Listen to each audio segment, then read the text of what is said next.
Kerubissa järjestetään lavatanssit 11.9. ja tanssien aluksi meillä on siellä tanssikurssi. Opettajana toimii Satu Lepistö. Kiva, kun pääset paikalle. Kiitos, kiva oli tulla. Mitäs kaikkea siellä on luvassa? No, meillä on fuskua, eli fuskun tanssikurssi siinä alussa. Tunnin kestää. Ihan perusteista lähdetään liikkeelle ja tarkoittaa siis sitä, että sinun ei tarvitse osata yhtään tanssia ennen tanssikurssille tulemista. Eli itsekin voin osallistua. Kyllä voit ja mielellään suotava. Minkälainen tanssi se fusku on? Se on ehkä itselle ainakin vähän vieraampi nimenä. No, fusku on suosittu kädenalitanssi. Eli meillähän on sylitansseja ja kädenalitansseja. Ja kädenalitanssissa, niin kuin sana kertoo, mennään aika paljon kuvioita käden ali ja sitä tanssitaan vähän enempi paikkatanssina. Eli sitten kun meillä on sylitansseja, ne etenee esim. Vaihtoaskeltanssi on varmaan aika suurelle osalle tuttu ja valssi, ne etenee salissa ympäri. Mutta fuskua tanssitaan enempi paikallaan.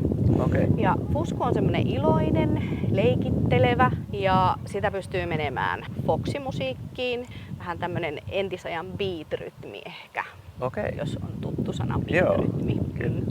Niin sellaiseen, ei ihan tasatahtiseen, mutta kuitenkin vaihtoaskeltanssityyppiseen musiikkiin. Mahtavaa. Lavatanssit tuntuu olevan suuressa suosiossa nyt koko Suomessa, niin miten Joensuun seudulla, miten voit lähteä lavatanssimaan tai harjoittelemaan sitä?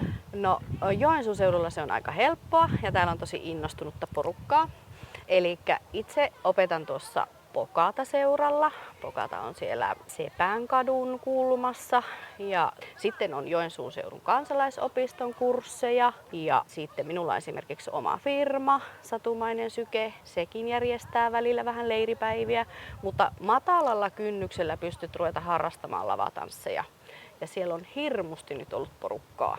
Et sinne vaan mukaan rohkeasti. No mites sitten, jos siellä ruudun toisella puolella vielä mietityttää, että uskaltaako sinne nyt tulla, kun ei välttämättä vielä osaa mitään, niin minkälaisia terveisiä sulla olisi heille lähettää? Omille kurssilaisille yleensä aina sanon, että sitten kun se jalka on sen kynnyksen yli, on se sitten sinne tanssisaliin tai sitten tanssilavoille, yleensä siitä tulee jo semmoinen ensimmäinen kipinä ja se tanssikärpänen purasee vähän jo siinä kohtaa ja sitten tulee yleensä se halu, että minäkin haluan oppia. Ja moni on kokenut aikamoisen semmoisen, sanotaanko jopa henkisen kasvun itsensä kanssa, kun on löytänyt tanssiharrastuksen. Et se on niin monipuolinen.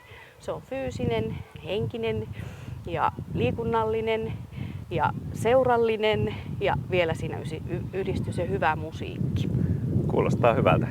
Aikamoinen paketti. Mut hei, me nähdään toivottavasti, tai siis me nähdään. Me nähdään kyllä. Mutta toivottavasti me nähdään. Juuri näin.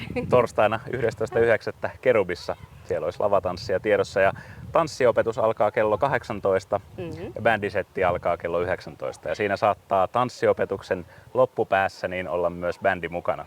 Kyllä, pieni yllätys on siellä ihan loppumetreillä ennen kuin viralliset tanssit alkavat.